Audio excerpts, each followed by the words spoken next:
Hello. How you guys doing? Dude, this is so weird. Is this working? Oh wow, my camera's like... Why do things change when you're away? Like what's that about? Ibby, what's up, man? Is it Tikacha? That's a dope name. Hello. Gremlin, yo. Devil Hunter, hello. Martin, dude. It's good to see you, man. Okay, where's my... What is happening here? We're gonna just turn that temperature up, and we're gonna push that saturation. There we go. Hello, guys. Crafta, yo, Luan, good to see you. Jasper, Kaze, Razor, welcome. First time here. Welcome. Ibby again. Hello. Devil Hunter. Looking good. Yeah. Cool. Good. That means I was resting. No, I just got like notified by my watch that my resting heart rate went up over like the last like 17 days. Was that my parents? I don't know. Maybe I just don't do well under the lack of stress of vacation. Who knows what it is. I'm just moving some windows around. I have a feeling it's gonna be a little bumpy, just because, you know, it's been a little bit. But it's good to see you guys. Raggedy dude. Hey, what's up, man? Angelina, hello. Jamie, good to see you. Congrats on... Hey, thanks, Jamie. Thanks a lot, man. It's kind of crazy. I think we're hitting the Star Wars fan mark. Like, it's like the ultimate Star Wars tourism. You guys posted quite a bit of stuff already, so maybe I should get started, huh? Looks like everything is working okay. Just gonna see if this switches over okay. Yeah, this is good. Am I centered okay? I moved my monitors around. I think it's a little bit... Needs a little adjusting. Tweakage to the max. Okay, let's drop that. I'll be back later. Just wanted to say hi, dude. Good to see you, man. Good to see you. Okay, I'm using my tablet this time as well, so let's see how this goes. I'm gonna get some music on for me. If you're new here, we don't usually listen to music, so that you can listen to whatever you would like to listen to, or just focus on my voice, or just have me in the background while you're working on your own stuff. If you're on a phone, hello, from your mobile device. You can read the text below if you're muted, or if you're not sure what I said. It does a pretty good job of knowing what I said. Sometimes it says some crazy things, but you know.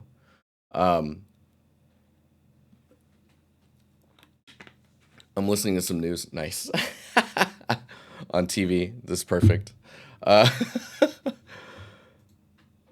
yes, Affinity. This is Affinity. I actually left Photoshop about, I don't know, a month ago?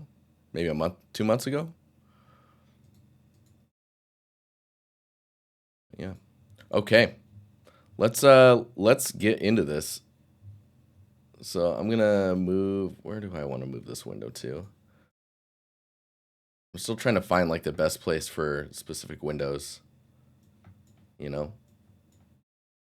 I'll have to share it, because I have another monitor over here that's split 4 ways. So I've got 4 windows, including chat in one. But yeah, cool. Okay, so the first one. Let's get this in here. New from clipboard. So this one is... let me scroll up here. This one is from Tobias.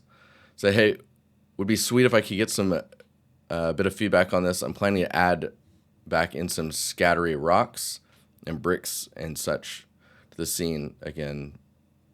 But these were removed recently due to starting to change the floor up and work on the vertex blending. Would be great to hear what you think generally overall, but I guess also in terms of the set dressing. Bits have been added lately and that are still block out? Are they working for the scene? Anything you would suggest keeping or getting rid of? Okay, let's see here. So I guess right off of the bat, at least on my screen, this area is pretty dark, but it might be okay. I don't have my action script that I usually would use to check levels, but maybe we can look at your histogram. You can see everything is leaning pretty far on the left here.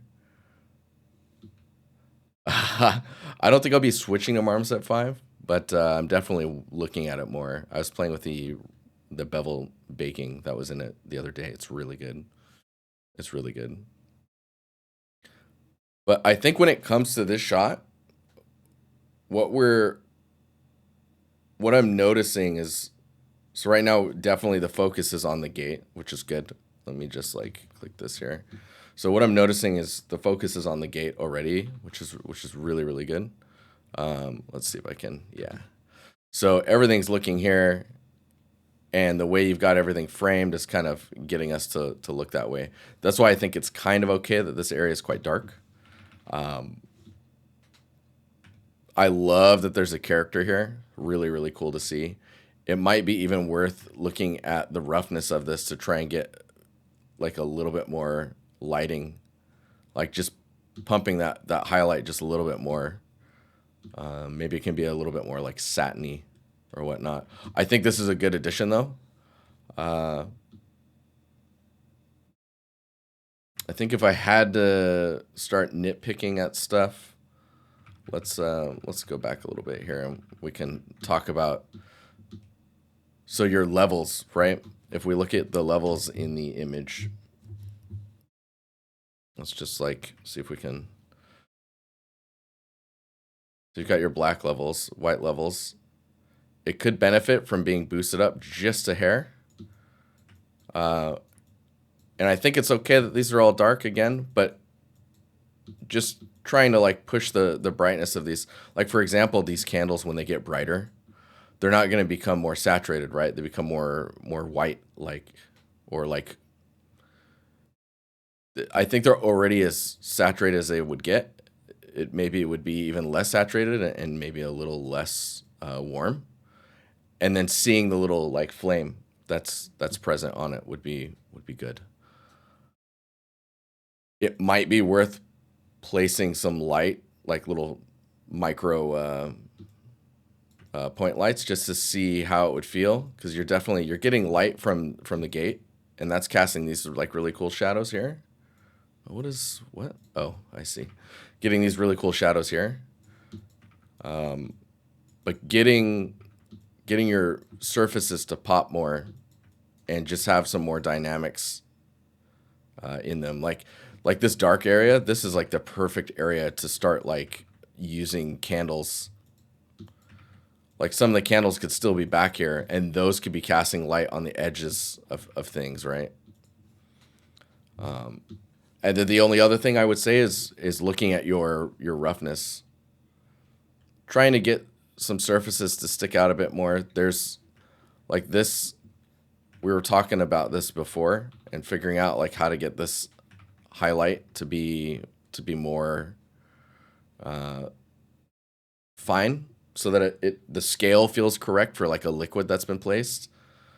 And then seeing if you can maybe get like if you made a version, this is kind of like a cheaper or hacky way to do it, but if you made a version of this material and this material with like blood in the crevices, you could then vertex paint in those areas to get the blood to kind of pool up around like where it's near, right? That could be pretty sick. Because then you show the interactivity of this liquid with the crevices in the stone, like where it's like able to leak out a little bit. That could do a lot. Otherwise, I think right now it looks like there's a single point here, and I would say you would benefit maybe from having a general point like you have here, but toned down, and then like more localized point lights to try and like simulate the volume of like where the light sources are. Otherwise, yeah, see, there's a few that are missing. Maybe this candle doesn't even need to be here.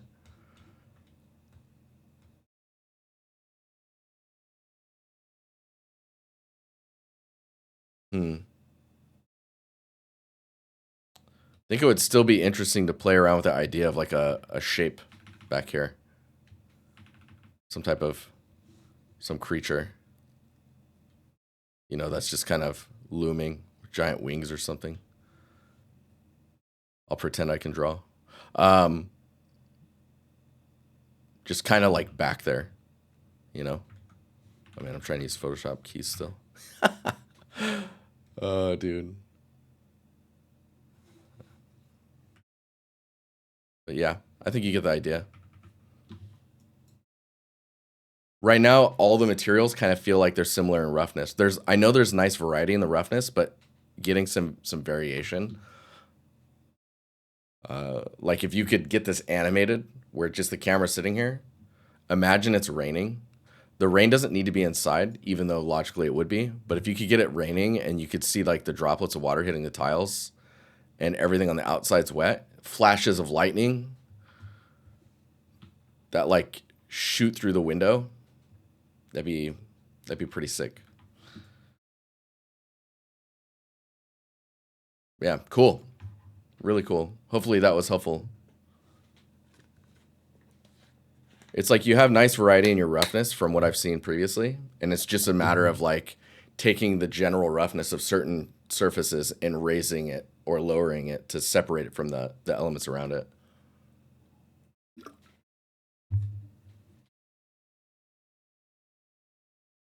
Okay, let's oh wow. Man, this is so weird. This program's just different. Let's see if I can get this working here. So we have this reference. This is from Angelina.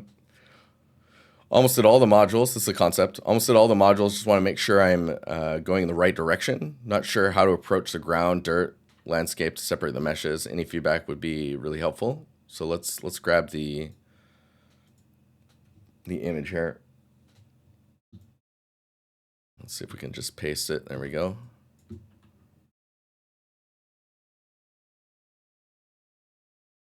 just gonna scale this in here so we can look at it. Oh yeah, and I'm still thinking I'm in Photoshop.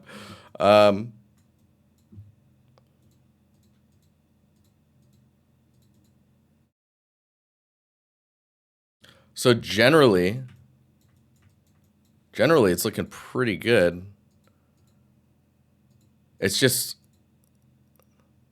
so look at the scale of things. So even before we Photoshop getting replaced, maybe. Look at the scale of things and just try and exaggerate those things a bit more. So if I like, I drop this color here. So you have these stairs here, right? And those stairs are quite wide. Oh man, this color's just not gonna do. I'm gonna need something more, there we go. So this width of the stairs here, if we turn yours on, you can see yours is steeper and it's a bit narrower. It doesn't need to be exact in the positioning.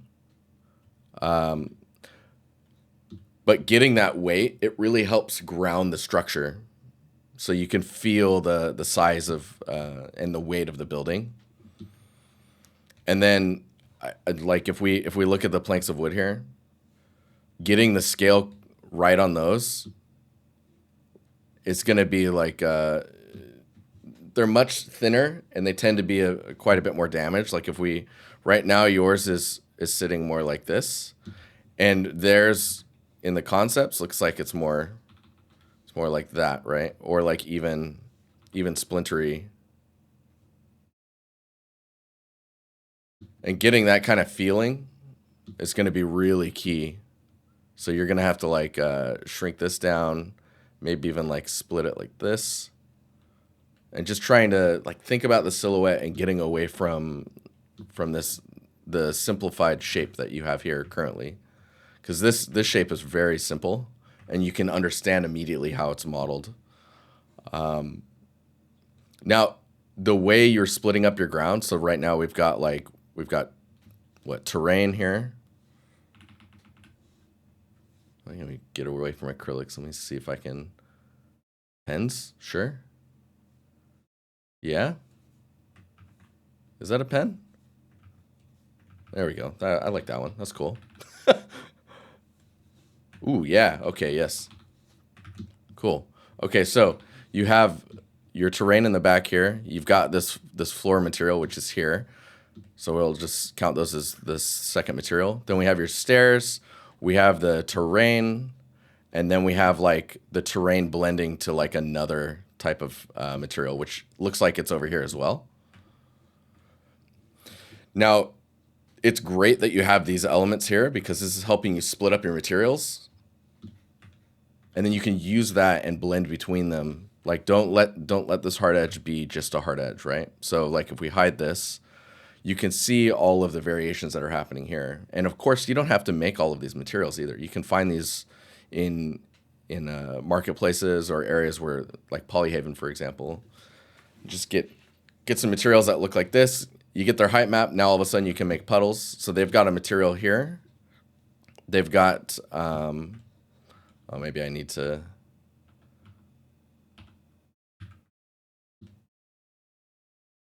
Erase these. I'm like, how do I do this? You can see how their stuff is being broken up in the concept. So they've got like,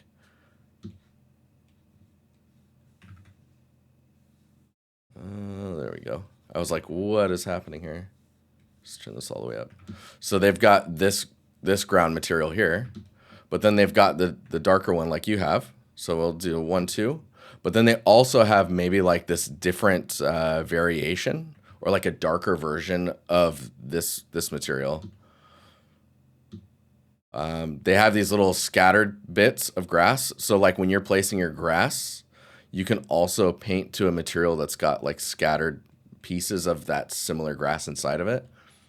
It's just a matter of getting all those layers working. And when you look at this area, you can see this line here. That line is just like in yours, but you can see it breaks here. And that's just from like getting decals or meshes even. It doesn't have to all be like one piece of terrain or one piece of geometry. You can take this, make like a blob that's displaced of this type of material. Maybe have it sample the terrain material using like material, man, what is it called? My brain just emptied. But yeah, building these pathways so you feel things are connected, right? RVT, thank you, Jamie. Yeah, using RVT, you could use a blob mesh that's displaced that looks like this material because it's using the material from the terrain and it's being projected onto it. So it's like runtime virtual textures is what it's called, or RVT. And so like if you can get that type of blending happening, you can get decals that you can place on the edge here. They don't have to be projected either. Like you can do like if you make a material for a decal, right? And then when you place it, it's projecting on the surfaces that you lay it on. But if you actually apply this material, instead of just dragging it in and making it projected like this, if you drag it onto geometry, like let's say you've got geometry that's like this, like a L-shaped side view, it's like that. You can place those in here and they can be using the same projected material, but now you're controlling where they're being UV'd instead of just letting it be projected and skewing and stretching and whatnot. So it's really going to be about layering all of these elements to get those details. Like, again, this dirt needs to just kind of come in here and just break up those edges. Find ways to like get those edges beveled, add cuts where you need to, just to like add geometry cuts and bevels and shift things around. Don't think that this has to be one continuous mesh. It can be broken up. It can be in parts if you need to. You can have it broken under this decal or under the geometry that you've placed over it. And that allows you to break the geometry from just being a straight line. So you want to watch out for those. Generally, though, this area is feeling really nice. It feels like there might be, let me see here. So in the concept, there's a disparity between this material, and then like the breakup that's on the wall. They all kind of feel like they're coming from somewhere else. I think you'd really benefit from maybe having the base as its own material and then everything else kind of being derived from it. Unless you want to, I mean, wow, Mondo's going off. You could unify these details in here with this or the other way around as well. Yeah, the ivy's looking pretty good. It gets a little scaled like in here.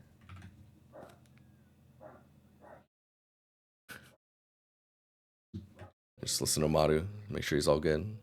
There is a repetition I'm seeing here.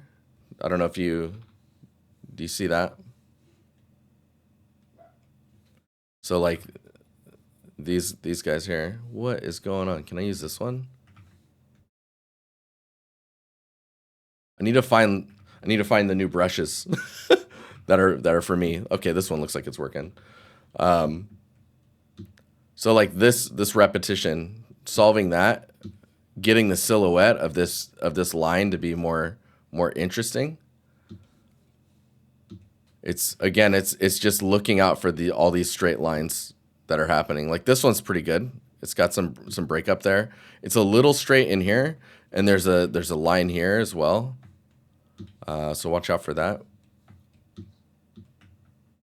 This one's all right. It wouldn't hurt to like have it dip down a little bit and then come back up. You know? Just gives it a bit more organic. What to do with the roof? What do you mean? It looks like it's all starting to come together though. Maybe the material here for the tree is a little dark.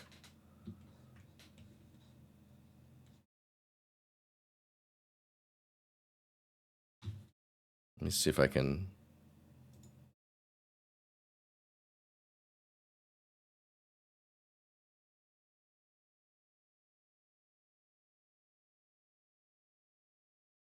Is it gradient map? It is gradient map. Okay. Nice. So putting a gradient map on top of this, you can kind of see where it might be getting too dark and too bright. But I think you're actually pretty balanced. Oh, it's going to take some getting used to. Yeah, you're looking pretty balanced. You might even be able to brighten it up a little bit in the brighter areas. So if I like turn this off, like right now I'm just focusing on the building stuff as well. Like the backdrop is, like if I turn this back on, you can see when it starts to become too bright. Yeah. But this is going to be really cool. Like I can already see where this is heading. Like if I hide all of this and you just look at the building, it's like this area is feeling pretty polished. I would try and get everything up to that level and then we look at it again.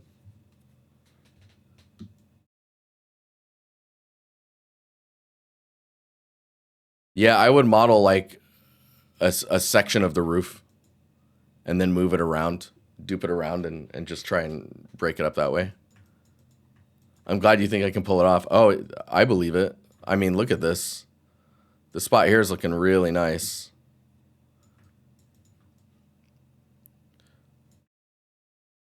The depth on this might be a little strong. Like try and keep it toned down a little bit. But I would keep trucking along and just target those elements to try and to bring them bring them up to par, like this stuff. Like get everything to this level, and then let's look at it again. Really nice. Okay, I'm not moving fast enough. I need to move faster. Let's okay. So this is Peter Holton, junior 3D artist looking for work. I'm going to pull this over just because it's a full post. So this is to me it's pretty sick. One thing I would say, saying game ready asset. I think it's kind of up to the viewer to decide that now. So I don't know if we need to say this anymore. Because to me, 3 texture sets, 35,000 triangles. To me, I don't feel like that's game ready. Like it's super high res. But then again, I mean, I'm no weapons artist either, so. This looks really sick. Maybe the dark values inside of this wood material are too dark. And they do feel very random. I'm not sure what type of wood that is that would be doing that. It's very high contrast, I guess is another way of saying it. Man, look at the resolution on here. This is like, this would be for like cinematics in games. If you needed like a close shot. Yeah, like the resolution here is super high. Either way, it's like finish this personal project, improving my asset creation process, high-end custom hunting rifle. So yeah, it's, oh, nice chamfer zone, nice. Oh, this is cool.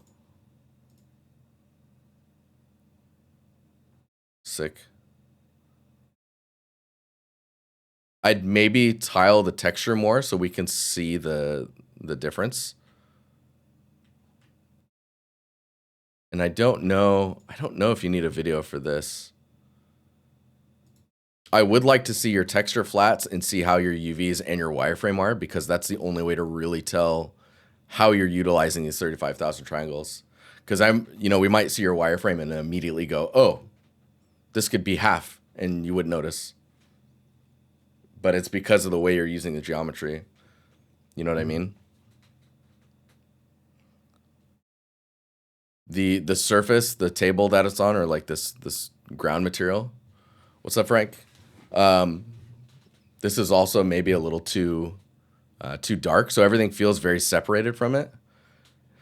It might be worth finding a material that represents the scene very similar to this, but allows you to focus on the weapon.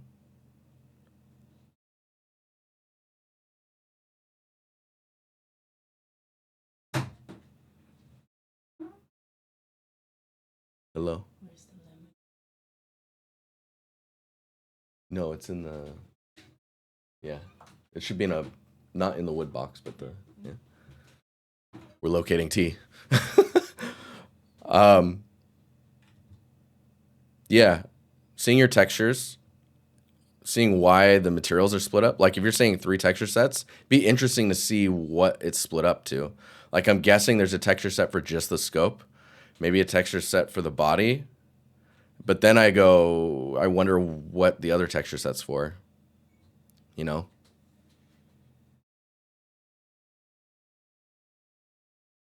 There's a disconnect between ornate gun and military design scope. Oh, for sure. For sure. But I mean, I think if Call of Duty can do it, we can do it, right? But it does make you wonder, like I'm not, like these aren't used for this gun, right? Just I mean, I guess it uses all of the rounds, which is why the inside was it uses all the bullets. Where is that shot? Generally, I feel like the images are too dark though. Yeah, see, there's all types of craziness going on here.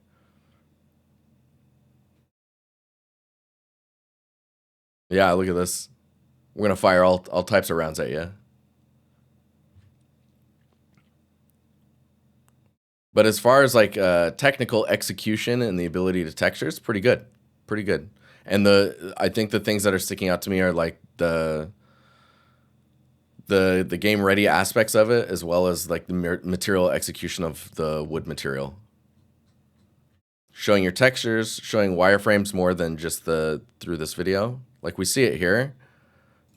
This is very, like I feel like there's some geo you can definitely remove from that without noticing.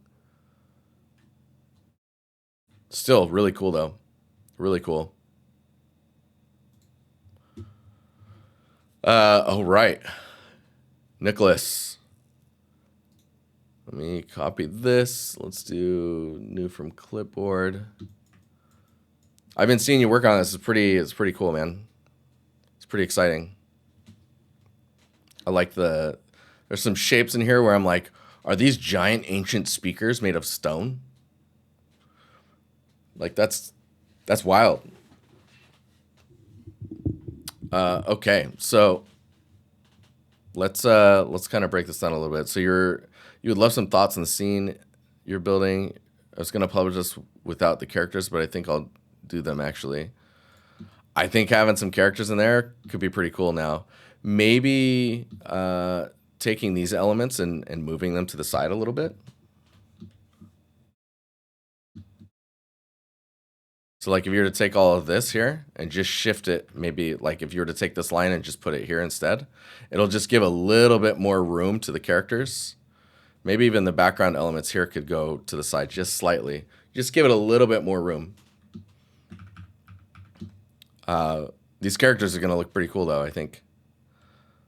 When it comes to what we're looking at here, everything is kind of being presented evenly, if that makes sense. Like you're getting a little bit of separation with this back element here. Let me see if I can. I don't think I can just easily do this, but let's try. Like this whole piece here feels like it should be pushed back a little bit further. Yeah, I don't think I can just. Oh, that's not bad.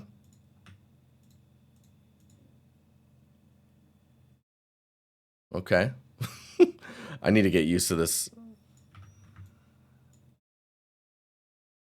But I think you can see what I'm getting at. Why can't I copy that? Is it because this is an image? Rasterize.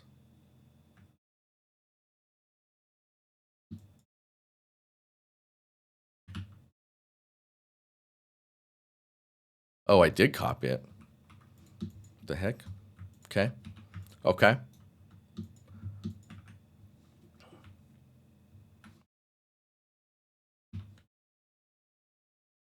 So let's just we'll just eyeball this really fast. But pushing this detail back, I think will help a lot.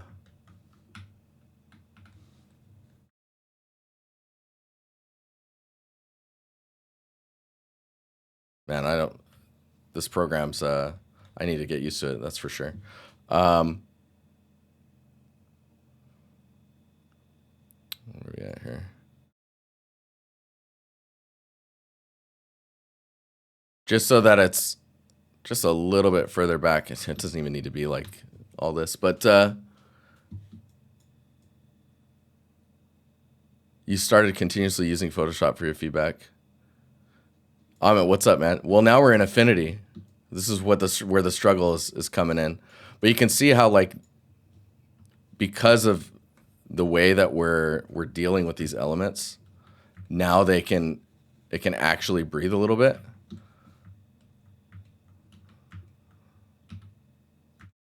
I just wish I had better control of this program.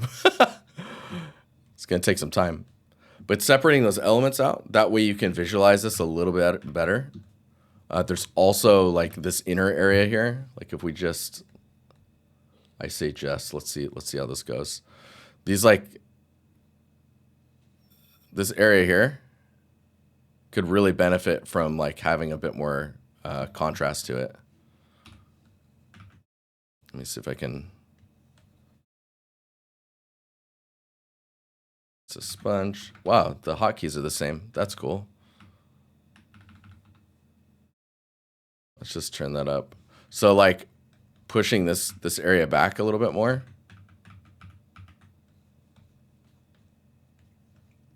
Gives you more depth, right? And then those areas are really going to feel like they kind of go deeper into the geometry.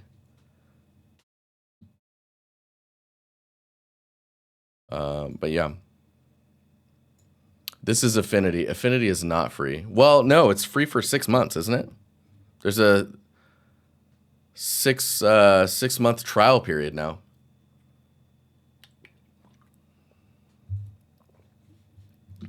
But you can see how like even so this element that's here, these guys.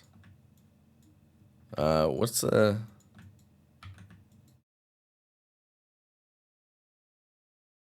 I'm like, what's the there it is. I'm like, what's the hotkey for multi-selecting?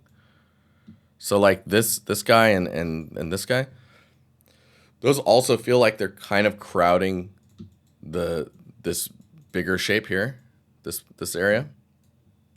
It almost feels like the shot needs to be just slightly wider. You boycotting Adobe? No, I'm trying to make my freaking wallet not take as much damage. Trying to cut down on the dot damage, man. Any way I can. But yeah. Trying to think what else you can. Definitely the grass is gonna need some love, but I feel like you haven't gotten to it yet. There's like the way it's blending and like the blades are quite even.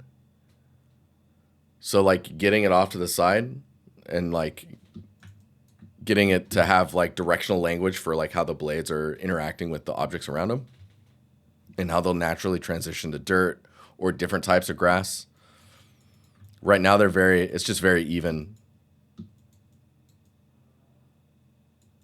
But this is going to be, I mean, when I look at it, this is going to be a really strong piece, I think. It's just a matter of like adjusting and tweaking things to just work on to get the composition to come together so that the two characters are visible, but then like you're still appreciating the like monolithic stone speaker. See, like if this is a speaker up here, and then you have this like little like box radio type looking thing, it kind of feels like that should be here or here, just because you don't really get to see it other than in this spot. And even in this spot, value wise, it feels really strange, the color of it versus the structure next to it. Did they fall from the sky? What's happening here? But yeah, this is gonna be a cool scene. I'll be curious to see how your grass comes along as you start to push on it. Also, watch out for these like little. What would you these like little dude. This program, man. I'm like, how these guys watch out for these like weird edges. And like anytime there's a sharp edge that's too continuous, it's gonna start to look like geometry. So watch out for that, because you want it to be like this stone look, right? You want it to look more damaged. So like anytime you can break the silhouette up, it's gonna benefit you.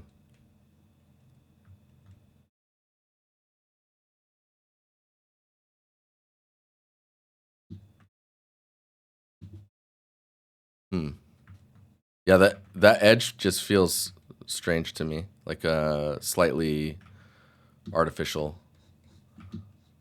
It's very subtle from back here though, so it might be fine. But yeah, I really like the direction you're going with the clouds. It's quite interesting. I don't know if you're doing that with geometry or how you're approaching that, but I like the idea of it.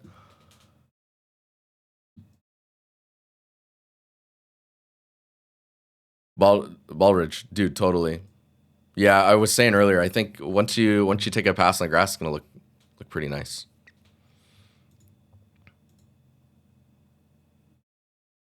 Okay, up next.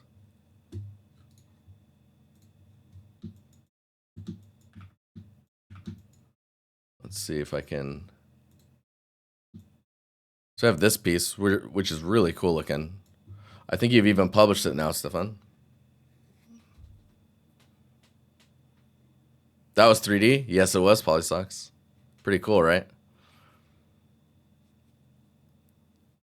So you've already uploaded the scene, which I think we can see here.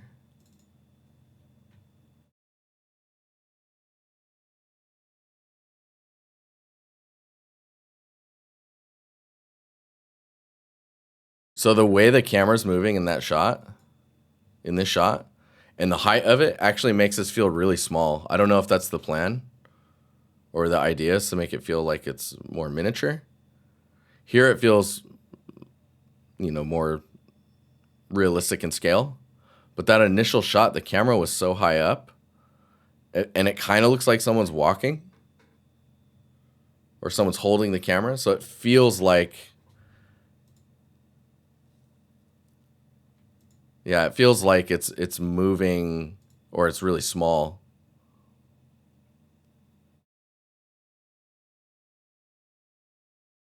Angelina's got it figured out. So with that metal, this one here, that metal is extremely reflective, right? So it looks more like it doesn't look like the material you're going for. Like the roughness on that probably needs to be a bit more, bit lighter. This shot's pretty cool. There's a movement that's happening here. So the camera goes back and then it starts to tilt up. It's usually a good practice to have that shot all happen at once. So while it's pulling back, it should already be starting to lean to the top right. So it doesn't feel like you're being interrupted into what you're doing, unless the goal is to startle you. Like you're like, oh, what's this?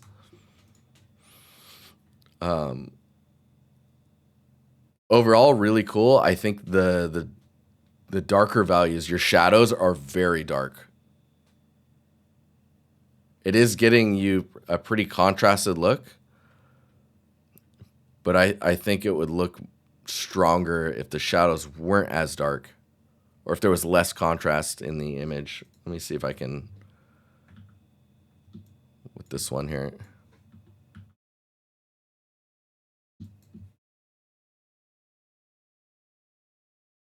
They have this thing called personas. I'm going to see if I can. So if we go to develop, oh, nice. Needs to be RGB. Okay. These are kind of like where you can be doing your like photo editing. So if we look at exposure, I think the exposure generally is okay. You don't want it to get too hot in the materials here. It is pretty crazy that the building surface is so much brighter than the sky. It's like, is there a break in the clouds and that light is hitting the building? Because the sky should probably be the brightest thing, right? I looked at Amit in chat for that. But yeah, I feel like the sky should be the brightest thing in the shot from a realistic standpoint. Let's see if we can shadows and highlights. So your shadows, let's turn that up a little bit and then turn it on and off. And so you can see how much more you can see, but it still has volume to it. Maybe it's a little strong. And then in here, like the shadows are now, they're showing a bit more color. They don't seem to be as like just dark. The shadows are also extremely sharp. If the light source is the sun, they might be a little bit more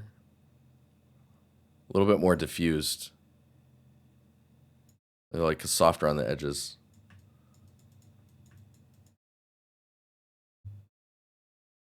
Let's see if the like highlights. Yeah, that's interesting. It's almost like the highlights need to be there for the building to look like it's lit in the same scene. Dude, the roses are really cool, or these flowers. It's really interesting. The scene generally is very intriguing, and it's just a matter of like balance. Like it's very contrasty. I think that's the main thing with it. It's very contrasty. See, in this shot, actually, the building is a little like the shadows are more pleasant here. Man, this is wild. I love the leading up to the building as well.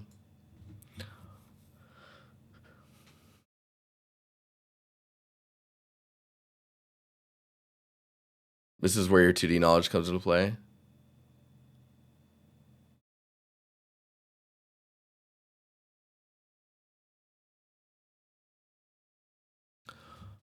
But yeah, I think the only other thing I'm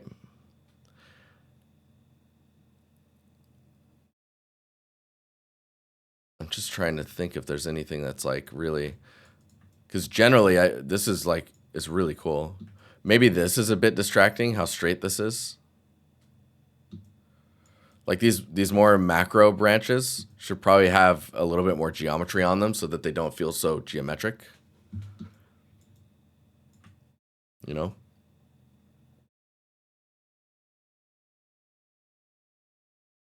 It's really cool though. Where's the... I don't know why I never liked it when I saw it before.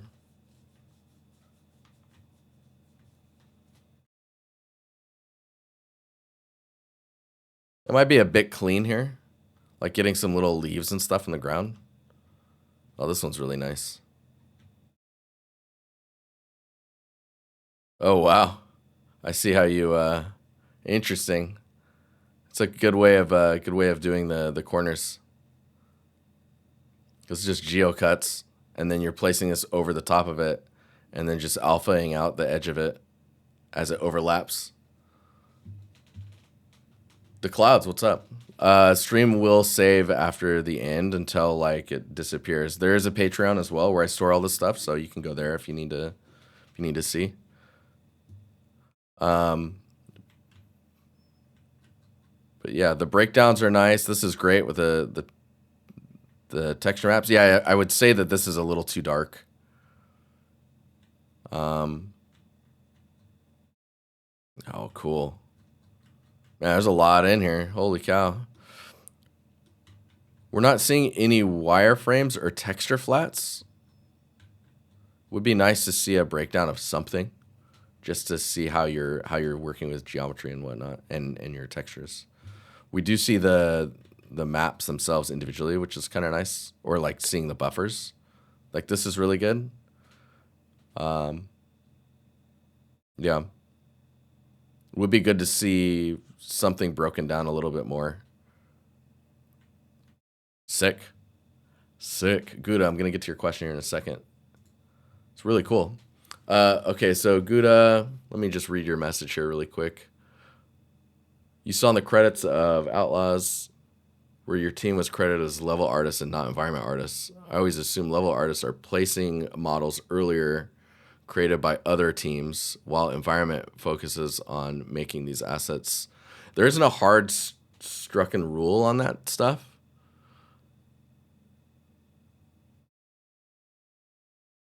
That's a good question, though. I mean, so historically, or just generally speaking, if you look at the industry at large, environment artists tend to model more of the environment, but then are also building the environments themselves. They may have a prop team as well that's supporting and helping also, but they're more hands-on when it comes to asset creation. Whereas a level artist is almost more like set dressing and propping in the scenes with existing assets. If those assets don't exist, then they're likely requesting them, and a prop team is then building on them. But yeah, level artists tend to be more like world builders. But it's not unanimous.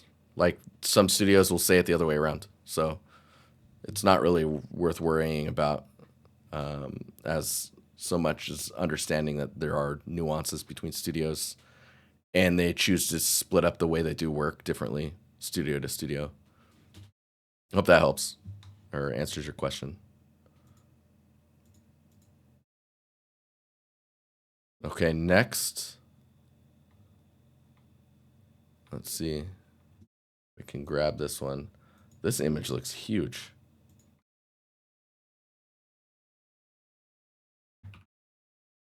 There we go. That's a... So this is Tika.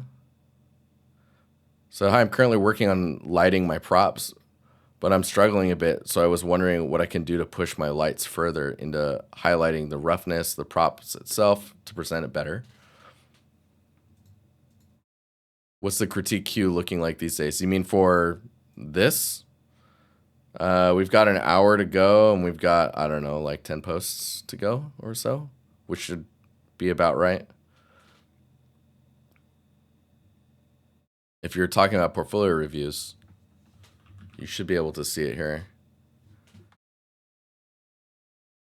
The form's not open. I think there's one more group to go. And then I'll open it in the near future. But yes, so Tika, pushing your assets further. So if you want to really like, you're a bit worried about it. Let me. Oh, I see you did some other angles. Okay, let me see here. Let me copy this one. So this is another angle.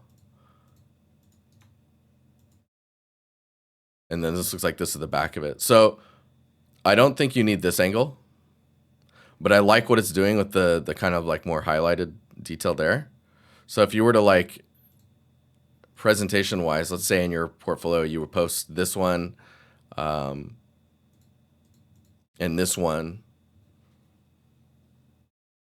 above and under it, or like one and then the like this one's under it, or you just like actually post it like this, and then this one, let's bring this, delete this one.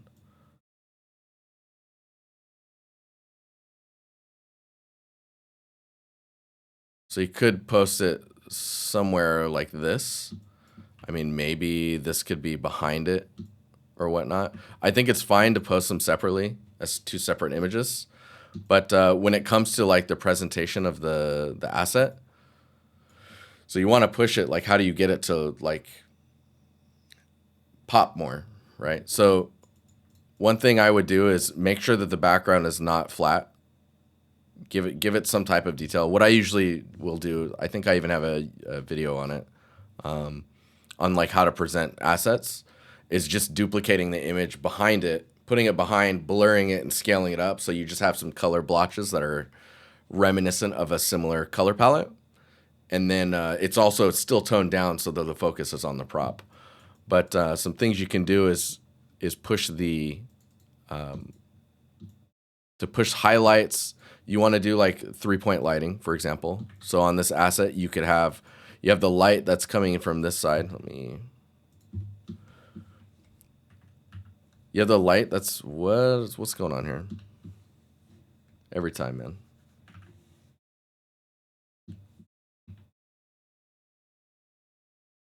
There we go. So you have the light that's coming in from this way, right? From in front, hitting this object. It looks like you have another light here that's kind of giving you the highlight here. And this highlight, that one's pretty cool. It looks like you may have a light that's highlighting down here. Giving them colors so that they can help you get like the...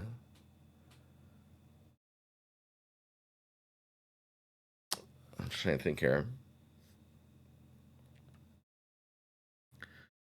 You're doing rim lighting, which is really nice. This stuff here. And then you've got your primary light that's kind of highlighting the whole asset from like the main light source, right? It's giving you some cool shadows. You've got some nice highlights here. Maybe there needs to be like I'm a big fan of Bloom, but that's kind of my developer generation, if you want to say it like that. I don't know if I can. I'm sure I can do it in here, but I've not tried to do it before. Dude, why can't I? I'm like, come on, bro. Can I duplicate this? Weird. Not an effect like that. We gotta do. It's probably not even in here. Filters, blur, Gaussian blur. Oh, I can't do it because it's so. One thing I've learned about this program is you have pixels and then you have images. So you have to like rasterize it so it becomes a pixel, because then you can actually do things with it. I still can't do anything with it. Weird. I'm very confused by this. Is it because I grouped it? It is. Somehow I grouped it. Okay. Anyways. So let's just like Gaussian blur this.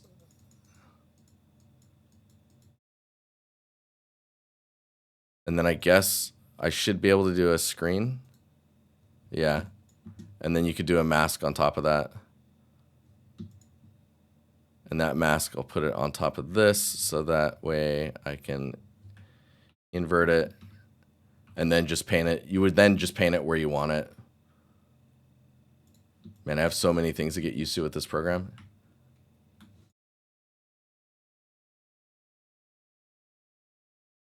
You would really tone this down. But like even like where these highlights are,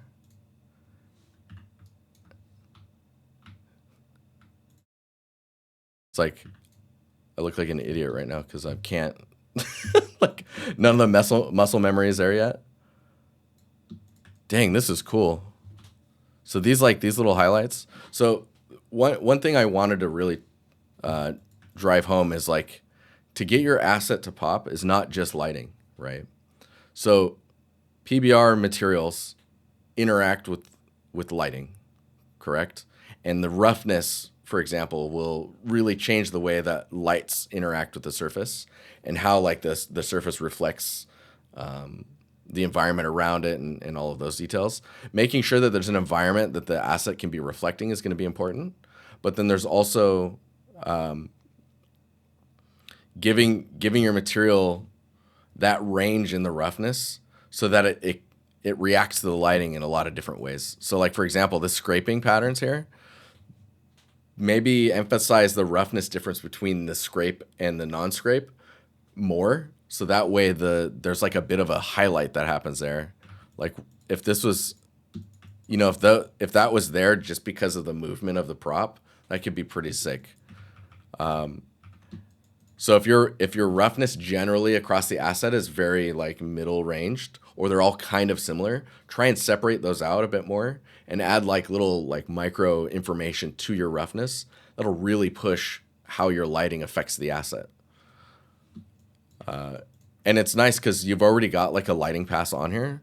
So with that lighting pass in place, you should be able to go in and tweak or adjust the roughness of materials or the albedo of the material to try and see, just move it around and see what happens with the way the light is reacting with it, how the lighting responds to the asset.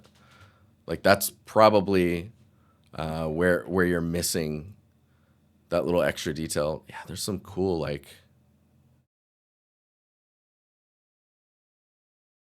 Man, I'm kind of weirded out that like,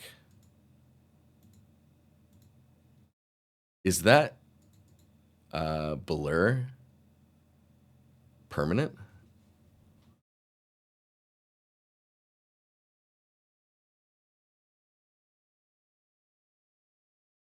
It is.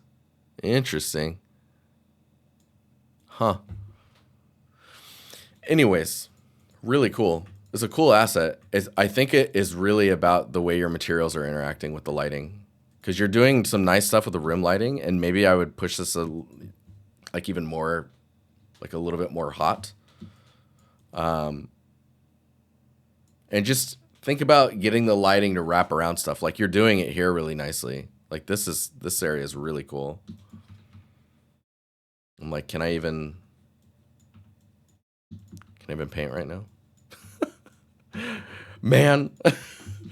Like these highlights here are really cool. And I like how you're highlighting the top of this axe gun thing.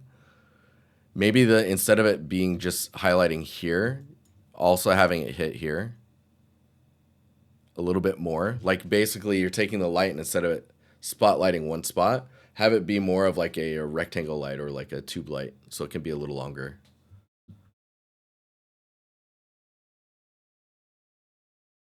But yeah. Does anyone happen to have that YouTube video? I can look it up really fast.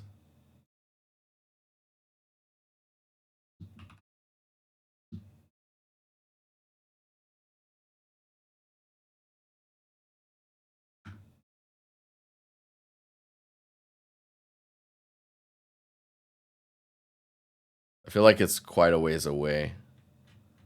I'm like, where did I post that thing?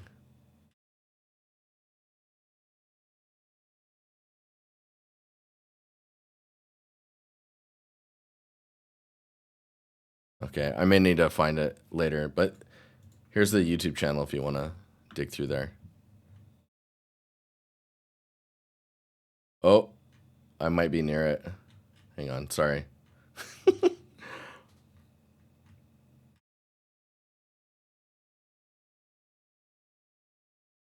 No, we're gonna have to. You'll find it. It's basically presentation for portfolio. But okay, I should keep moving here. So snaps. Let's pull this up here.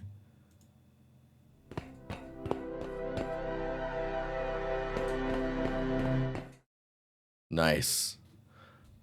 I recently finished this animation. Can I get some thoughts on lighting, storytelling, since it changed a lot?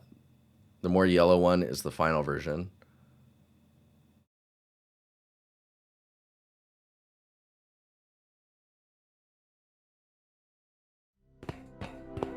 So you want feedback on the animation?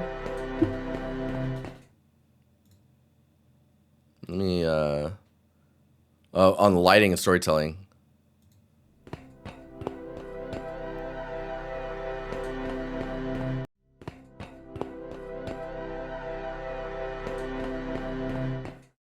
So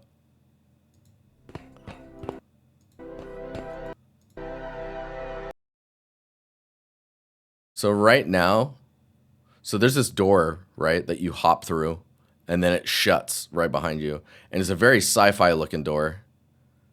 There's a whole lot going on, and everything looks the same. I guess I want to say it like that. Can I just do this? So everything looks very similar, right? So lighting-wise, everything is very yellow. And then you hop through this door, and maybe it becomes a little bit more green, but it's still very yellow. And there's a lot of random stuff. I don't know what space you're in or like where you're going. Oh, I'm just realizing that you're entering a ship, like you're escaping, right? You're like, I gotta just get to the back of my ship, go into the cargo bay, and then we're good to go. And you're running for your life. So I think what you want to do is, I mean, if you got the time for this, I would definitely do this. Basically, make this space here, before the door, look different from here, from this side. Make it feel like you're inside a structure. Maybe a lot of artificial lighting. So like any lights that are there are artificial, right? They're placed by people. It's still fine that you have this stuff here, but like remove anything that just adds questions. Like why is there a safety thing here? Watch your step. What are we watching our step on? You know? Like make it feel like maybe like just a general sci-fi hallway with just some alien bits on the surfaces. And using like artificial lighting, maybe flickering lighting and whatnot. And then when you get through this and that door closes, it should now feel like you're outside, and you kind of, oh, nice. You kind of see it here, like the asteroids and stuff. But it should really feel like lighting wise, you've changed spaces. You went from indoors to outdoors, right? And a lot of the lighting should be focusing on the character and the entrance to the ship. Like maybe even like some rays. Maybe someone even here like, come on, like get in, you know, waving you in. Like, let's go, get out of here. We gotta get out of here. I mean, I guess there's a lot of like dead people and then things crawling on them. Like this guy here. Like I didn't even realize that thing was moving.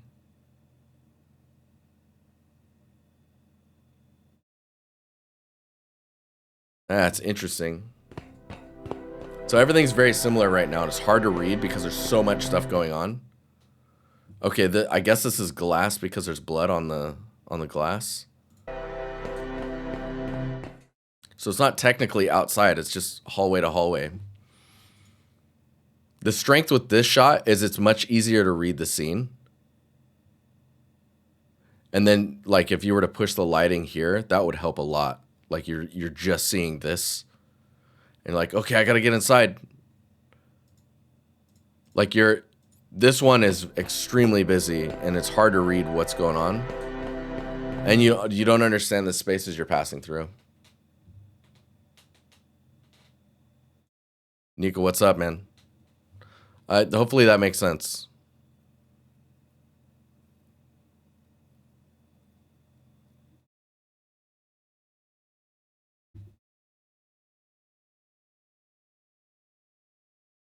It's good, Nico. It's good, man.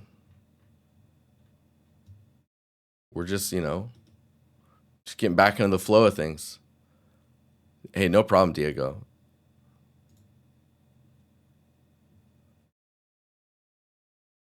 All right, Martin's piece here. So Martin, hey Dan, I hope you had a great vacation. Dude, it was wild, man. I forgot the last time I took that much time off. It got to the point where I started fixing things around the apartment. So I'm like, okay, it's probably time to go back to work. But yeah, no, it's good.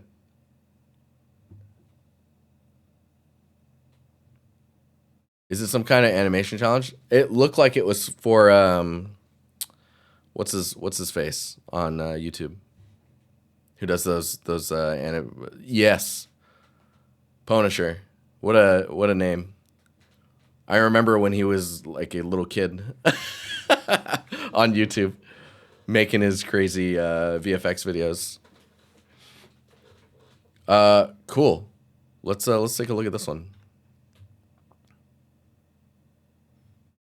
So Desire for Freedom. So overall, the shot turned out very nice. I was wondering if I could maybe get some critique on an already published environment that I can maybe apply for the next environment so I can figure out in which areas I should improve in. I feel like I'm still a little weak when it comes to exterior pieces, but maybe you can point me in the right direction on what I can improve. Thanks so much. Really appreciate it. Yeah, Corridor Crew as well, man. I was watching them before Corridor Crew also. It's crazy. It's cool watching people just do their thing. Okay, so let's look at this scene. Oh man, that's rough. Not the art, the emotion.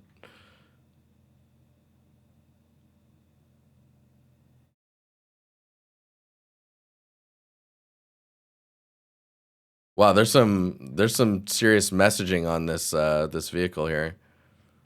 Nice with the wireframe. Those wheels are really that's a lot of geo.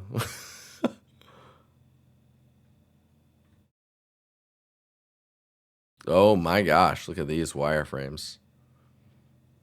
I like the consistency in your color palette for like presentation and this like your technical wireframe floors. That's good.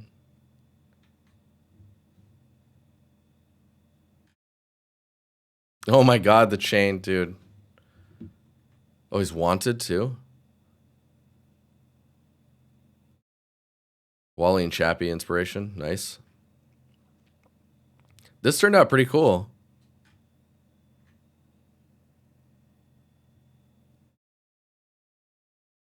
Wow.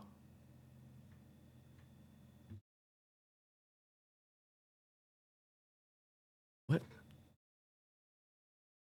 Weird. There's like another sound in my music.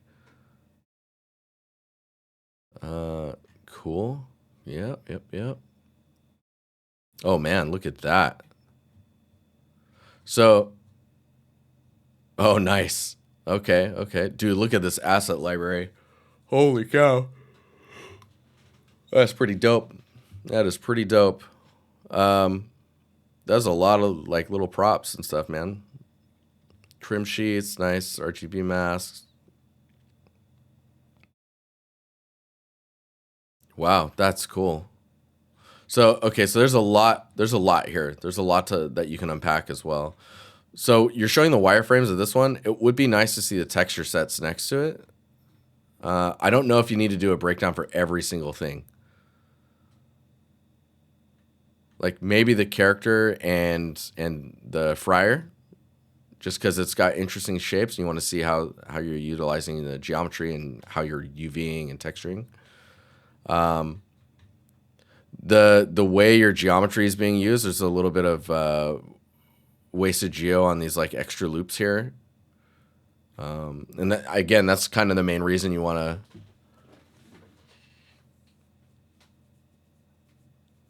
to trying to outdo that phone. This is a reason you want to show your wireframes, right? So that we can see how you're doing what you're doing and where there are areas for improvement. Because there's just extra loops in here that you probably don't need. And then how you're doing your textures, like what your UVs look like and your texture sheets. Like the character here could probably be this. Like this could be the video sitting here still, but in the video have this spinning next to it. You're just trying to condense the amount of scrolling that you need to do, you know?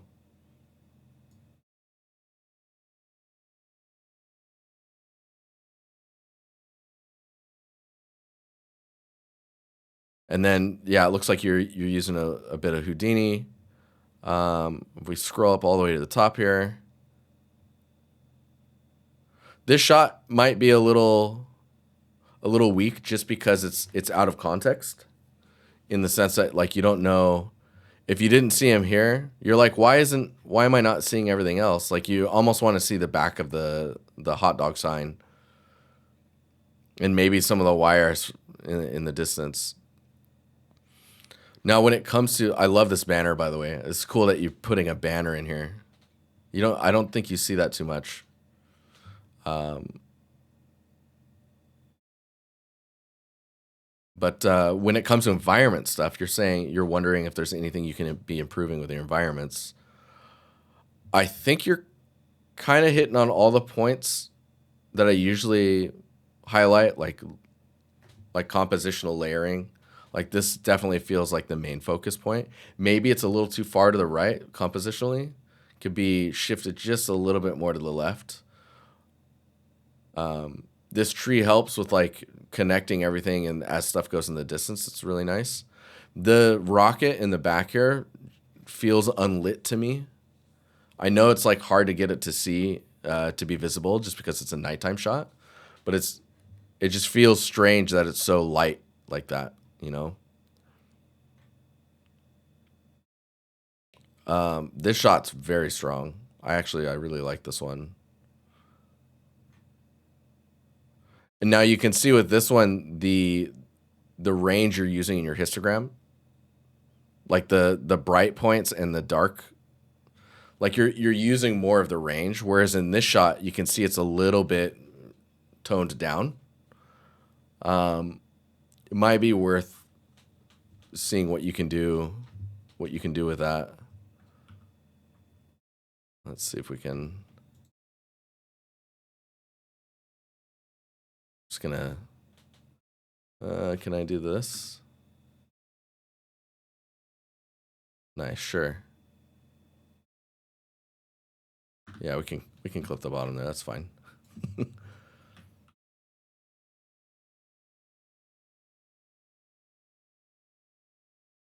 I mean, it is a bit balanced with the brightness here. Maybe it's just like the.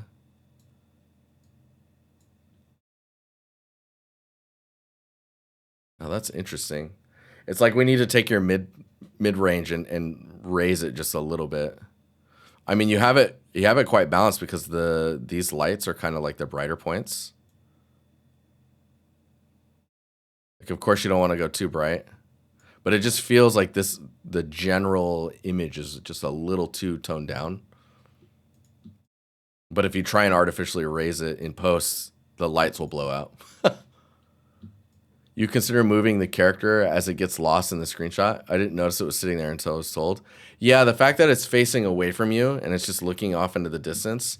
I mean, there's a story here, right? Because like it's looking at the rocket going.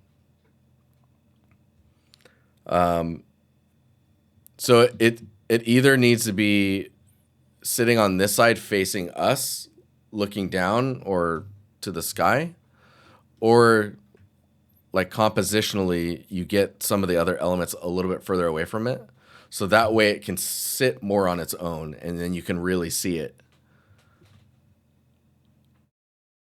I mean, especially if the sign was more behind him or behind the robot, then you can get this red highlight on the edge of him, and that'd be really a nice way to get him to pop out. But yeah, compositionally it's a bit it's not a bit strange. Like you end up losing him very easily because of that. But generally your execution on your content is quite good, and it's just a matter of like, yeah, you can see here even it feels a little bit washed and like subdued. Feels cold, which I think is good.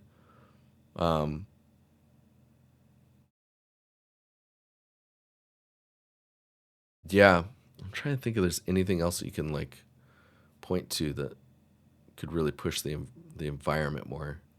I think the focus is here, so the environment is just being forced in. It's sitting okay, but like this shot is stronger to me just because this is what we're looking at. This shot feels detached because you don't have the context all the time.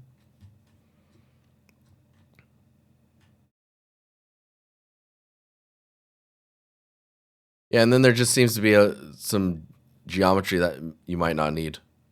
This is a bit dense, maybe. And a lot of scrolling. I think presentation-wise, I would really cut down on the scrolling.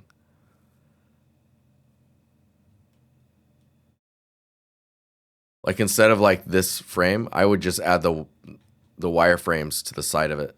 Make it one image. Like you can probably half the amount of images you're using in here and still show us the same info.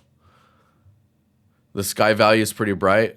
Can possible darken the sky a bit, letting the stars glow, but not the rest of the sky be so white. It will pop the van more. Ah, interesting. Yeah. Yes, you have to scroll to get to the. Yeah, if the sky was darker, definitely.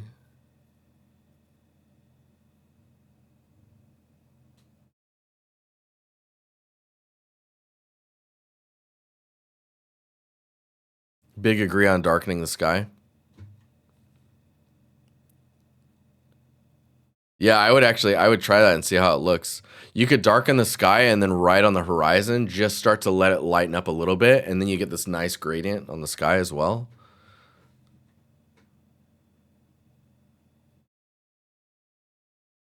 Yeah, getting a little bit more color in there would be nice as well. Just get it to feel a bit cold. It's a tad like desaturated right now. Yeah, it's cool. It's cool, man.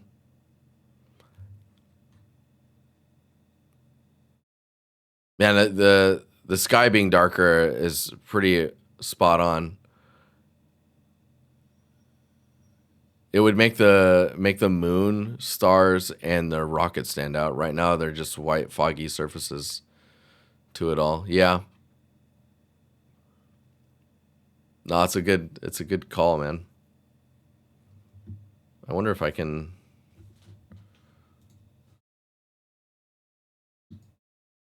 You see it a little bit here.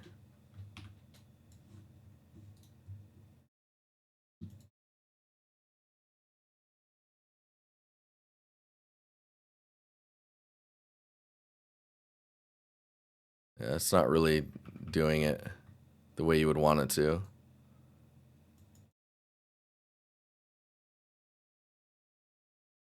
Of course, I'm just like photo editing, so it's not going to be nearly as clean.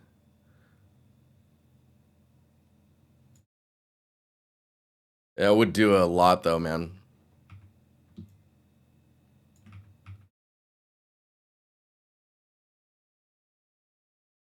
There's some nice colors in there too. Like if you bring it down, you can saturate it a bit more as well. You can bring that cooler color in that you were talking about. You think that is the fog or something in the middle of the image? Fog flattens the values also. Yes. Yeah, you almost need the fog to be a height fog, right? So that it's not affecting the sky so much. You could fake rim lights on the structure for the direction of the moon. Oh yeah. Something dominating the screenshot is something making this white overlay. Is it volumetric fog? I'm not sure. I am not sure.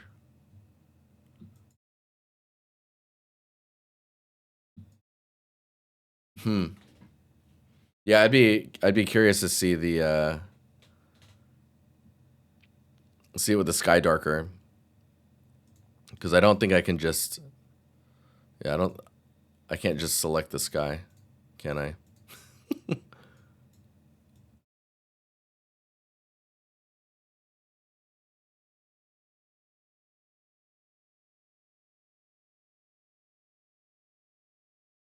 Yeah, no.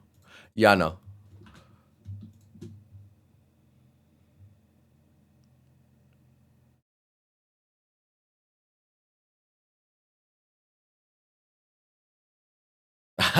Amit, we can Amit, we can have a stream soon. You and I, we can do some critiques together. Art, what's up, Luke?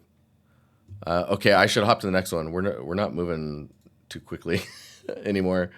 So Cloud Guy goes, hey, I'm pretty new around here. I'm not completely sure what you usually give feedback on, but I'd love some general feedback on this character. So I'm not a character artist, but we can take a look. Mostly on the lighting rendering, because the rest I'd improve. Let me see here. That's a pretty cool. Okay, let me drag this over.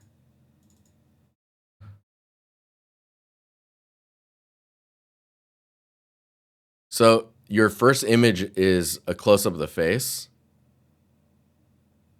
organic set pieces, and then it's a close up of the head and the hair and the hat and all that stuff. So I wouldn't start with these two images. And as you scroll down, you can see like it starts to get more impressive. That's just the details that you're focusing on. And then you can see when you're in Substance Painter and your ZBrush files, like just seeing how this is all put together. Oh man, I remember doing glowing font. I think this is okay to do as long as you can read it. Yeah, there's a ton of stuff. You guys are posting stuff like crazy. I love it. So generally speaking, I would say presentation wise, I would not start with the face and the head. And actually, I'm not a character artist, but there's something about the way that the skin is structured that it just doesn't feel like doesn't feel natural. Definitely get some detail normals in there for the pores instead of just baking it out. That'll help a lot. But when we look at the whole character and you start zooming in on these elements of the outfit, this is when I think it could be pushed further on like how your materials are being read. Getting that micro information, like this type of detail, like the leathery like surface normal that you've got going on there. A lot of the times in games these days, we usually tile a detail normal to pull that off. Not all the time, but often it's detail normals are the way to get that to happen up close like this. Some type of normal with detail. Polysocks. And anytime you can, like the resolution here feels a bit low for the type of detail that you're trying to present. And then it's just the variation on the surface. Like this tends to feel more like stone just because of the type of normal information that you're seeing. You can see it here as well. And it's only because it's folds that we feel like it's some type of a cloth detail. But then we're like, okay, maybe it's carved stone that to look like cloth. Right? So getting a tileable normal for fabric materials is also going to help with that type of resolution issue and describing the surface. From this distance, it's working a little better. But you can see like all of the materials, like the language for all of the pieces you have on their character is actually really nice. And it like there's some nice design ideas for how you're putting everything together, but they don't feel like they're interacting with each other. Like this flap here doesn't feel connected to like right there. It feels like it separates, and it doesn't feel like it's interacting with the rest of the jacket or vest. There's like this lack of interaction between the materials that are resting on each other, right? Like even like maybe not here, but a good example would be like a slight staining around the pit area for a shirt that's worn all too often and maybe not cleaned enough. Just showing the age, the wear and tear, all that. Like, is that strap go into the vest? That's kind of cool.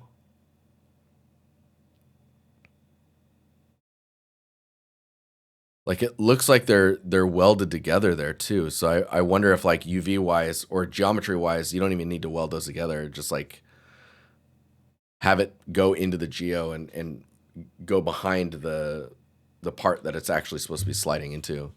Yeah, so it's a lack of weathering and wear, stretches and creases, and some roughness variation. Definitely. And like knowing the material that you're trying to sell, like the material on the pants, for example, again, it kind of looks like stone. The vest kind of looks like a corrugated metal, or like a metal, not corrugated metal, a metal that's like has some pitting going on with it. But like when you look at your ZBrush file, it's really nice. So presentation wise, just to recap a little bit, paying attention to your surfaces and understanding how to get like a bit more weathering, wear, and those types of details into your surfaces and how they interact with each other. And then also like not focusing on the face for the initial, like when someone clicks on the post, you probably want them to see this image here. There's definitely something going on with the way that the skin shader is set up for the face, but I'm not skilled enough to be able to dive into that one. Just totally outside of my territory. But yeah, hopefully that was helpful. I know you said you're new to the server, so I appreciate you taking the time to post and stick your head out there. It's good. So only way to learn. So Flo, you're next. Would like to hear final thoughts on how this turned out. Maybe some things I could do better or different next time. The breakdown is coming soon. Oh, you're doing a breakdown on this. Okay. Okay. I'm still a huge fan of this shot. I honestly, it's interesting. So you got quite a bit of views on this, which is great. Like this shot,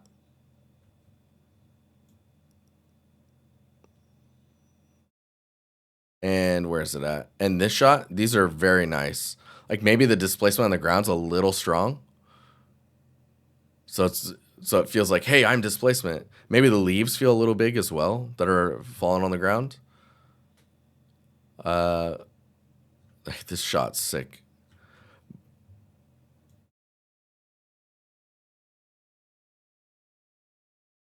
I think the bark on the tree is maybe too dark.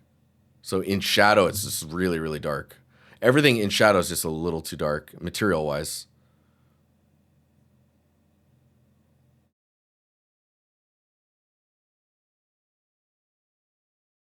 Brown, blue, sky blue doesn't match. You're right. So you're talking about this blue and this blue.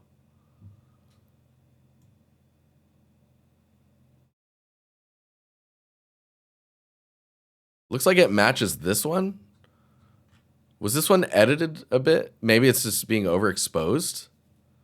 But yeah, there is a separation or like a color difference between like the ambient color and because the ambient color that's happening here is because of the color of the sky, right?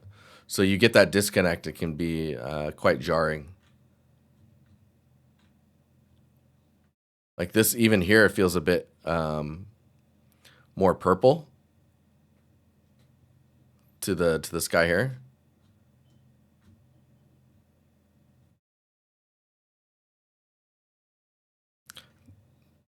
Oh, the puddle stuff you got going on here is quite strange. I think it's because it's losing the normals, but the geometry's still there.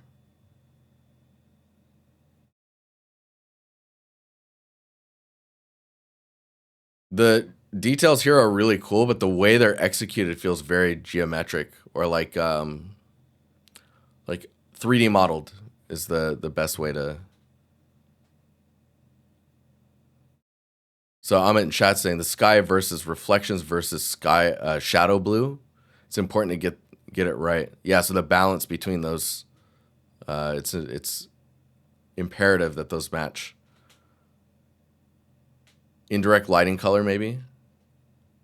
Yeah, the indirect lighting color should be derived primarily from the sky color if I'm not mistaken.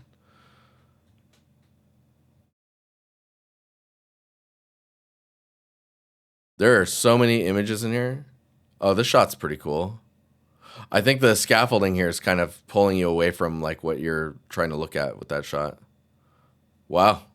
Okay, so there's a ton of images here. There's a nice breakdown as well at the end. I want to see some breakdowns. I know you said they're coming, but yeah, really cool though. There's some balancing that needs to happen in order to really push it. So I'm gonna say if you post process incorrectly, the sky can be impacted. If you overexpose it, it might be too much too. If you edit the skylight or other things, it can also change the colors a bit. I'm guessing it is exposure for the alley. Yeah, I think exposure in the alley is making it go to that more like cyan, bright cyan color. Man, that last frame, I love the color of the tree here. Everything's just slightly perfect on some things like the stairs here. Also, your alley on the right is too dark. Oh, here? Yeah, it doesn't look like it's getting any of the bounce lighting. Like, it's like there's a light in there that's sucking away the lighting. No, it's perfect on it. It's perfect, dude.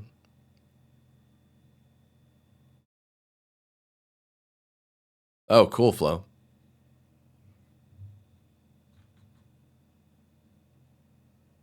Man, this makes me think about Medal of Honor. I don't know why. Oh, you have auto exposure set up. Oh, okay, yeah. All right, let's hop to the next one. Space Wizard. Let's see here. Just gonna tear these out here. Imperial, the good companion. Nice.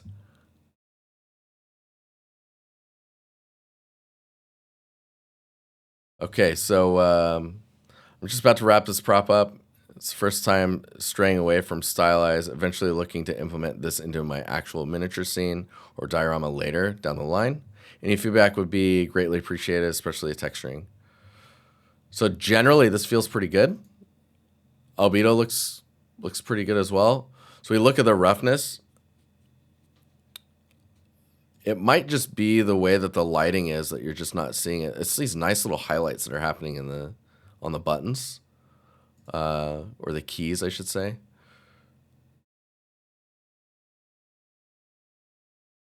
I would probably try and push the greasiness a little bit more. Maybe the lettering could be a little bit darker in the roughness. But yeah, if you could just push the greasiness a little bit, I think that would help.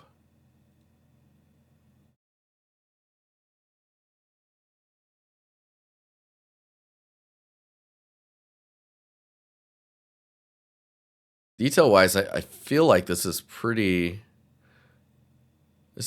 good. Like there, silhouette wise, you should always look at like what your geometry is doing. You could, like right here, feels like it might be a bit low. But it really depends on the context for like your plans for how you want to show this prop, right?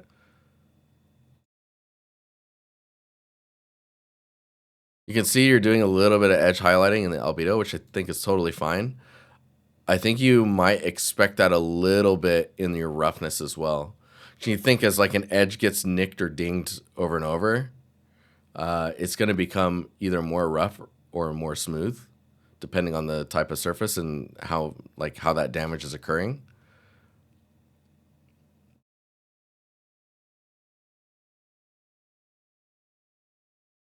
It might be worth making some of the keys just more reflective generally. It feels pretty good though. I mean,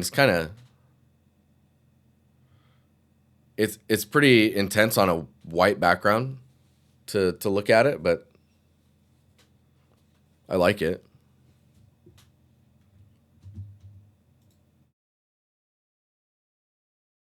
If you make some of the letters less cleaned up on top or more used for fun, it could say hello or something if someone puts it together. Yeah. Yeah, that's a good one. Getting that variation is going to be key though. Like that's what you want your materials to be doing. There's a bit of aliasing that's happening in here. I don't know if that's just because of the way it's being rendered. It might be. Something to keep in mind. You can always just render this out at like 4K and then down-res it, or render it at 8K and then down-res it. Neville, what's up, man?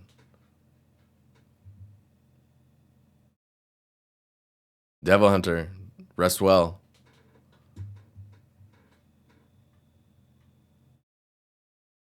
All right, we got 15 minutes. Debating whether to make it more game ready and optimized for an environment or more geometry on a singular portfolio piece. I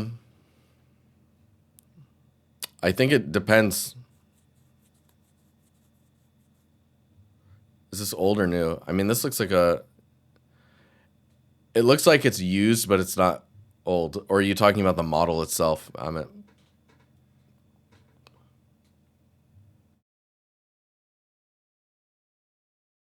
Usage.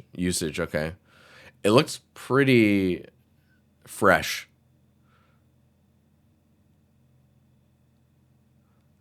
You got to add for Outlaws. That is hilarious. It looks neither old or new. It's true. It feels like it's lacking usage character, like that, just that used, worn-in look.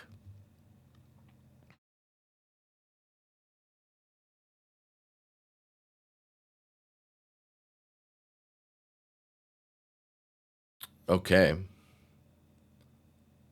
It does look nice though. Neville's like, yeah, can we put that in Indiana Jones? Dude, add some paper in there. Put a dark story on there that's half typed out. Get some character going on. Okay, next up is this one here.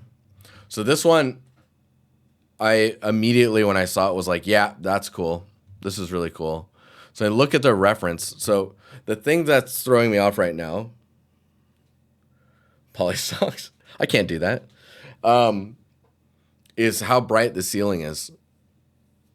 Like the ceiling is super bright. The water feels a bit strange as well. I'm not sure. It's like that's just the way. Maybe it looks frozen.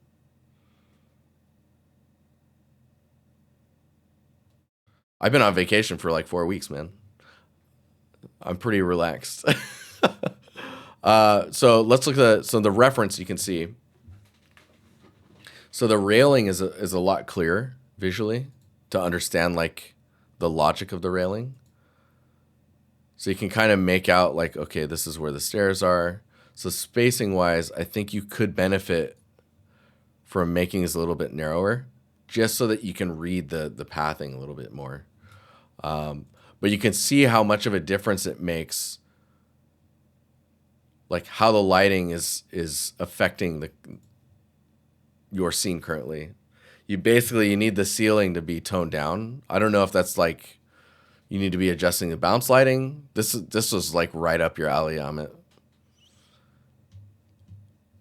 For like feedbacking on how to adjust this to get the ceiling to be pushed down. Would you change the color of the paint? Would you do that in combination with like toning down the what do you call it? Toning down the bounce lighting that's occurring?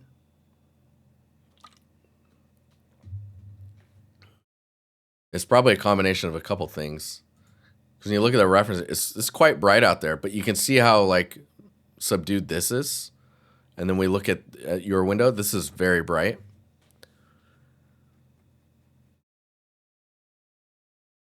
Can add black cards set to hidden. Can also oh, dude, sneaky.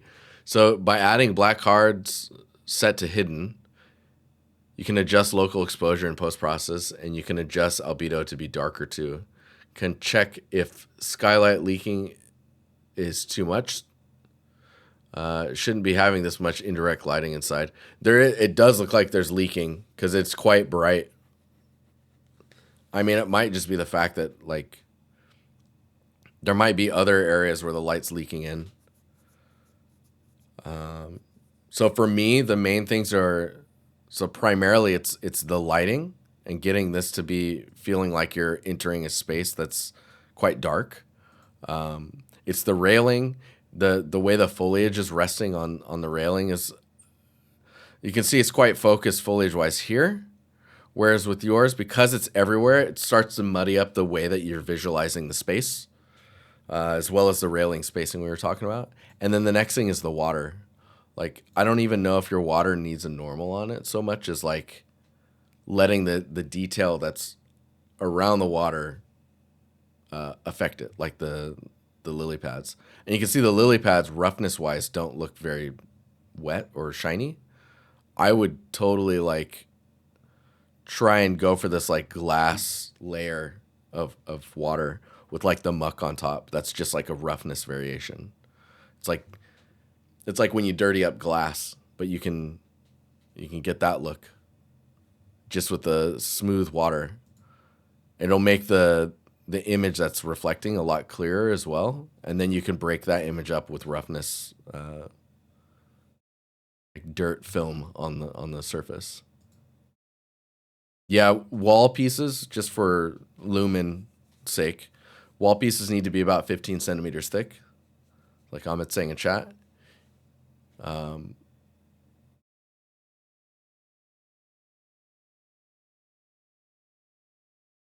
Yeah, there's a lot of ways to control that stuff. It actually, if you don't mind, I would love to get a hold of this file, and then maybe I could do a video on it with Amit, and we could like talk about how to fix the problems that we're seeing here. You just watched Titanic and it reminds you of this? Oh yeah. Yeah, it's just got the vibes, man.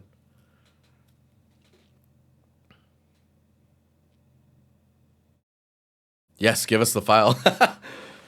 Because I mean, Amit and I could do a video, and we could talk about like we can highlight the issues that we're talking about here in the stream, and then Amit can show us all how he would adjust it to make it work. That way, you actually see a video of those adjustments, those tweaks.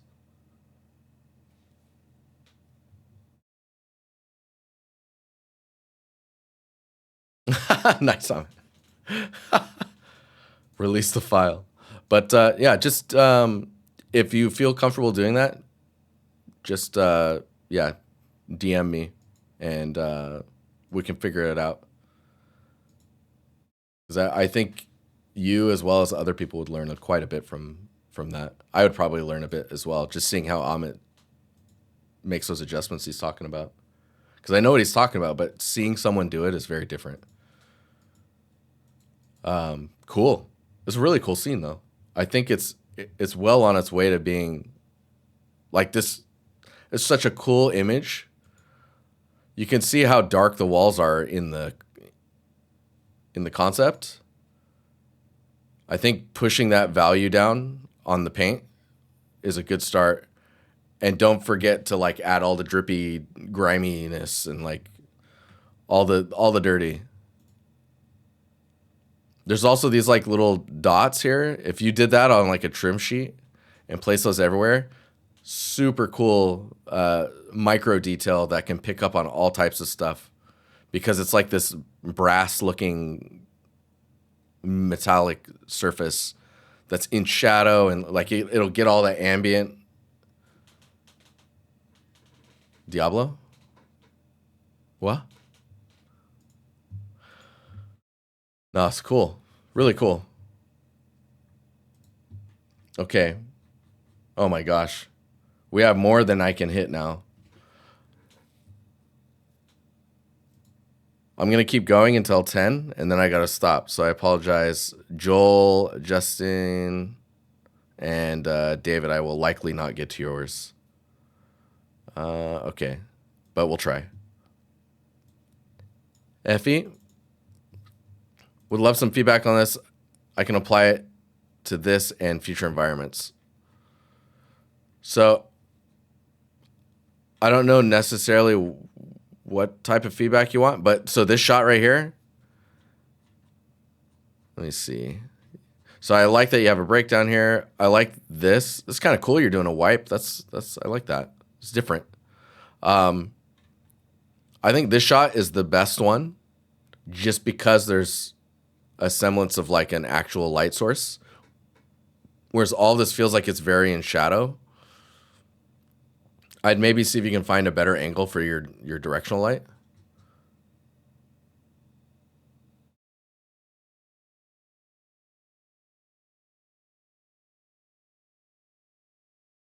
No.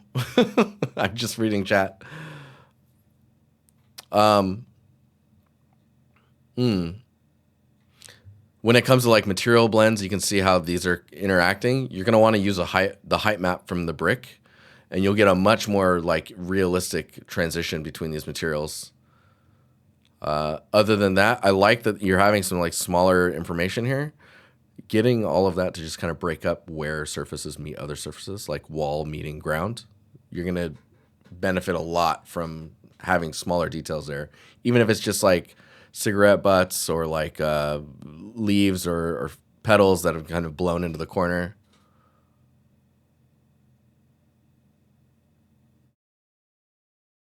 No one told what rendering they're using. So my assumption is it's Lumen unless they say baked lighting. And if it's not, if They may also say ray trace.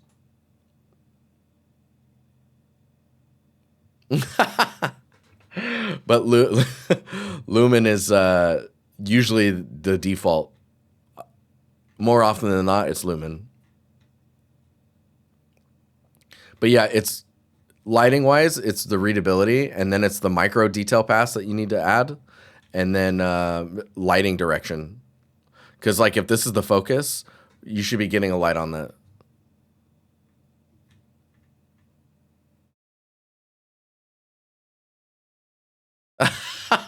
Gasp. Amit's in it for the clicks. Let's check out David's piece here. Thanks for taking the time. The main things I'd love some feedback on is composition, atmosphere, colors, and if the scene is interesting enough.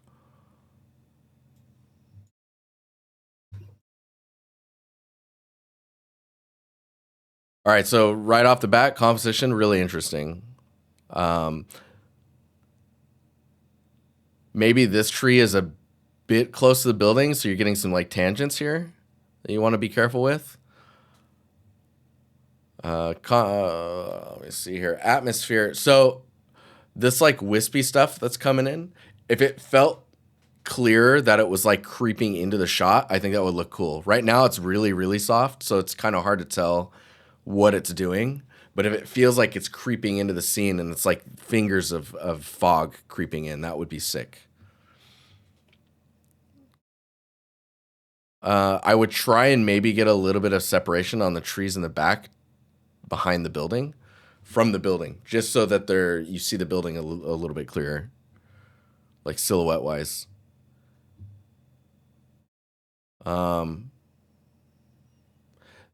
You've got a strong directional light coming in this way, but then you also have a strong light here. I would probably tone this down and really rely on like one directional light to give you your primary light. Oh yeah, Amit's picking up on the same thing. It's like this is being lit like a museum. Like these lanterns, the lighting is not warm enough maybe, and is maybe not its diameter is like way too big. It needs to be like brought in. And then you really lean on the directional light coming from outside. Yeah.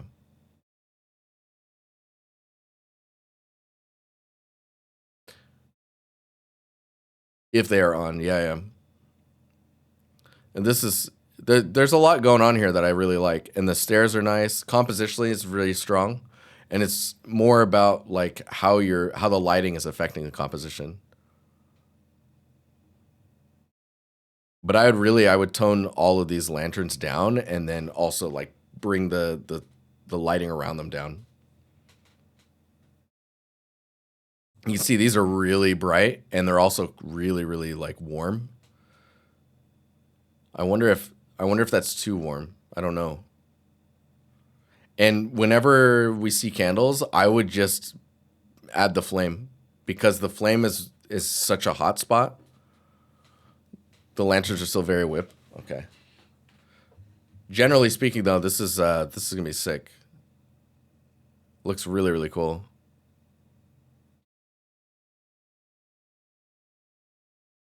Make a spotlight with a leaf tree cookie. Oh, that's a great idea, Amit.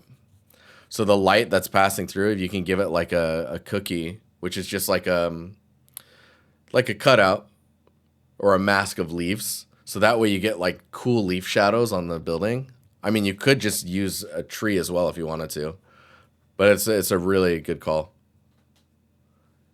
You get some really nice dramatic lighting. Give this artist a cookie. They did great. Really sick though. And careful with this maybe being too dark. It might be okay. It might be okay.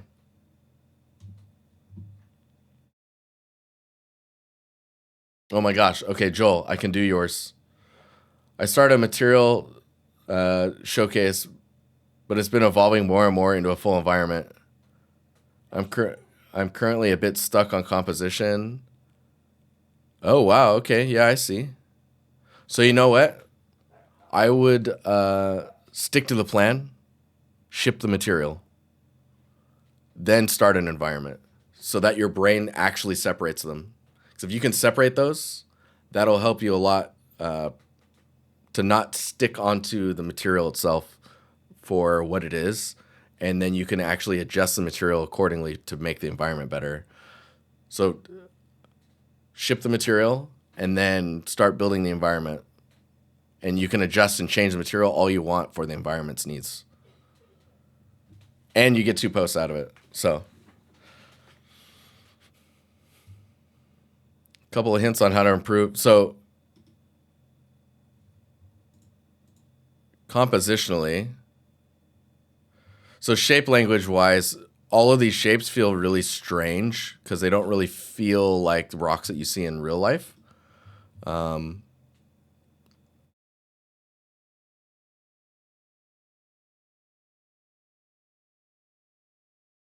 I mean, I see this red here and I'm like, dude, you should just like get the shape of the rocks to be more natural. And then those red lines that you're drawing, dude, make some like sand falls or waterfalls or something. I think the thing is we need to know what to focus on. And right now, there's not really a focus. A bridge would be cool. But yeah, you need something that you can focus on. Right now, I think what you're attaching to, and I mean this in the kindest way possible, is you're applying a rock material that you're feeling works really well. And you're applying it to surfaces and it's starting to feel like an environment, which is what's pulling you towards it, right? Whereas like the shape language, like don't rely on the material displacing, use the material to the compositions you're building instead of leaning into the composition that the material is presenting to you. Like make the adjustments to make the shapes read the way that you want them to read. Right now it feels like you're leaning just on the material. And yeah, and then you need the smaller details like tiny pebbles and stuff that are placed outside of the material. The ground feels a little too chaotic as well. Like maybe too extreme on displacement. But yeah. This almost feels like a sphere, and you don't necessarily see these types of shapes in real life. In nature. And the clouds do seem extremely low. I'm trying to figure out like where we're at in this.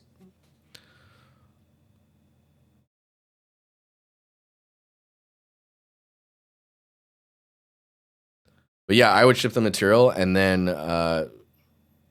the next step would be to lean into the inspiration that you're feeling with this. That way they don't hinder each other.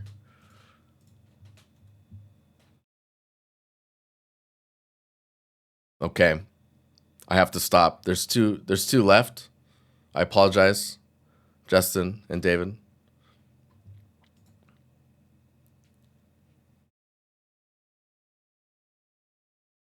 Where am I at with my cool? Yes. Yes.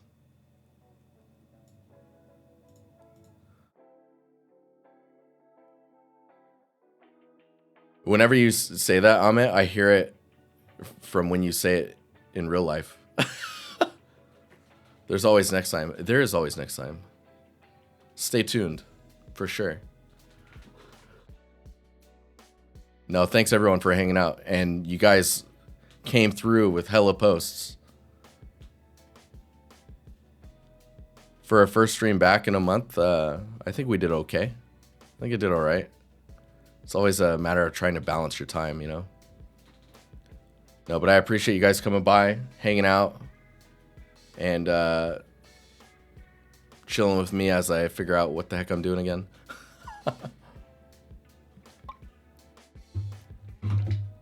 Glad I got here right at the very end. Magma, dude. There's always someone. It's just your turn. Ah, Maru. Okay. Hang on. Dog time. Come here.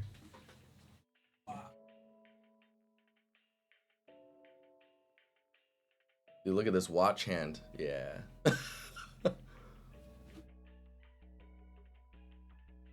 Oh my.